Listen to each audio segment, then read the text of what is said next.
Manchester United are getting busy in the transfer market with a move for Joshua Zirkzee reportedly approaching completion. And of course, this is good news. This is exactly what we have been crying out for. Another striker to come into the club. Someone who can ease the burden and take a lot of the load off of Rasmus Højlund. So this is literally perfect. But there is one slight concern. These are both two very young strikers, two fairly raw strikers, and two strikers that actually need a lot of development still. And there is a concern that with the two of them being a similar age, they could actually almost block each other's development. Hojlund could stop Zirkzee developing, but also Zirkzee could stop Højlund developing.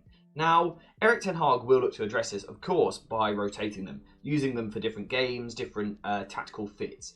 However, both of these players will want to start a lot of matches, which brings us to the question, is there a world where they could coexist in the same starting 11? In my opinion, there is, and there's actually a few possible options.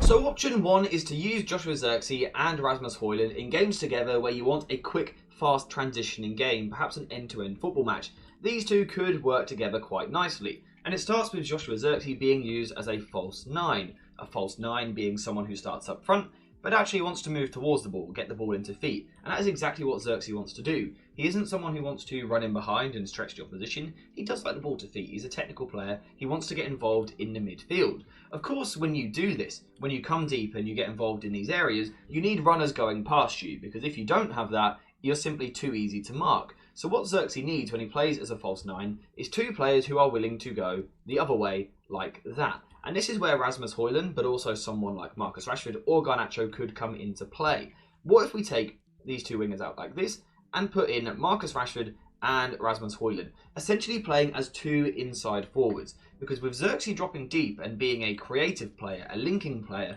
you need goals from out wide. And this could actually really suit Marcus Rashford, Rasmus Højlund, but again, also Garnacho. This could be a really nice dynamic, because what it allows you to do is overload the midfield with these four players in the centre of the pitch outnumbering what most teams defend with. But it also still allows you to pin the opposition back with the running threat, the running power of Højlund and Marcus Rashford, but also their goal scoring threat as well. It allows you to pin the opposition back, so you are overloading the middle of the pitch, but also forcing them into deeper defensive positions. This could be a really interesting dynamic. Now, of course, on paper, this comes across as an incredibly attacking 11. You've got two strikers on the pitch, you've got Rashford, who is borderline a striker at times as well. This would be an incredibly bold approach, but in a game where you want to play transitional football, so at times you are sitting a little bit deeper, you then win the ball back and quickly want to spring forward. Someone like Zirkzee coming short towards the ball, into midfield, dragging the centre-backs with him, could be perfect to then use the players around him.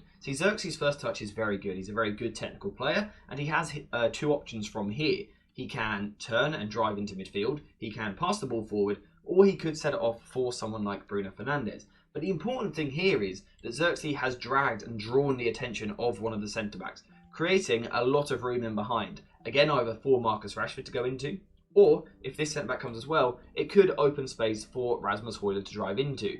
Now, of course, Højlund isn't naturally a winger. This would be a slight tweak on what you would ask him to do, typically. However, if you want to get both of them into the same starting 11, and in certain games play transitional football, I actually think this could be a really interesting option. Perhaps not the ideal solution. Perhaps it's not, finished. The finished project is a little bit rough around the edges, but I would actually quite like to see it used at some point.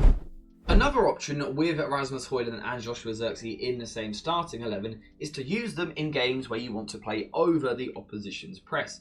You see, Manchester United have had issues with this under Erik ten Hag, when teams commit to a man-to-man press all over the pitch, put you under a lot of pressure and really kind of question you in these deeper areas. United haven't really had the answers over the past couple of seasons.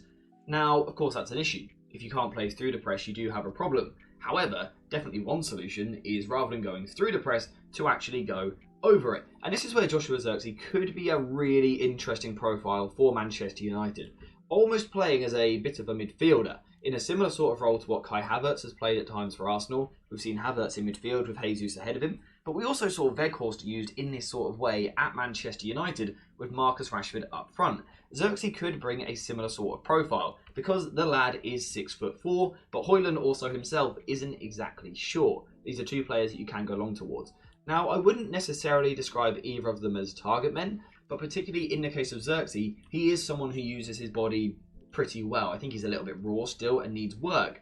But I just feel that if you use this approach, teams would have to be incredibly brave to go man-to-man with these players. Because the ability to go long towards Højlund, and then you've got the dueling capacity of Zirkzee in these areas.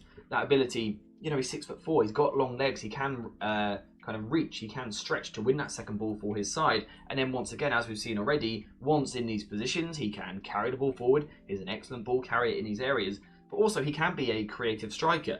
So let's say you are going long up towards Zirkzee initially, he's getting the ball down, and the opposition are now stretched. He has that ability to find a pass through to someone like Højlund, to find that pass for Garnacho, or even for Marcus Rashford on the other side. This would be an ability to quickly turn a dangerous position near your own goal to a really threatening attack towards the opposition's final third. Now, of course, if United were to be successful in this way, teams would obviously adapt, and most likely start to drop a little bit deeper.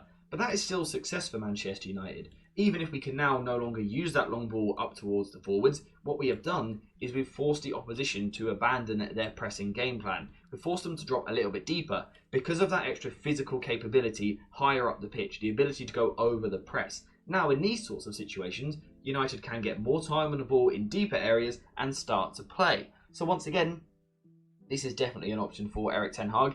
Again, it would take a lot of work. It's rough around the edges. It needs refining.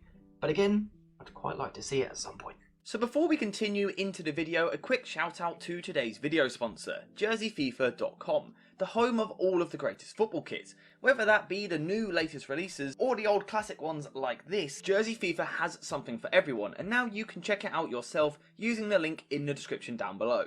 And also make sure to use code JerseyFIFA for 10% off when you order. Now those first two solutions give Manchester United, and importantly Erik ten Hag, the ability to keep a similar system to what we've seen in the past. Either the 4-2-3-1 or a 4-3-3, it's not too much of a change from what United have done. We are used to seeing United go long under Erik ten Hag. We are used to all of that. However, there is one more possibility with these two in the starting 11, which actually requires a complete tactical change, and that is the shift to more of a 3-4-1-2, a back three formation, allowing us to get two proper strikers on the pitch. Could that work for United? Zirkzee and Højlund as a front two. In theory, I think it could. I think it's quite a nice balance. In Zirkzee, you've got the player who wants to come towards the ball, get the ball to feet, be that linking sort of creative striker. Then in Højlund, you've got the player who wants to go in behind, who wants to play more on the shoulder, get in behind the opposition defence, spin into channels, and really be a goal-scoring threat in and around the penalty area.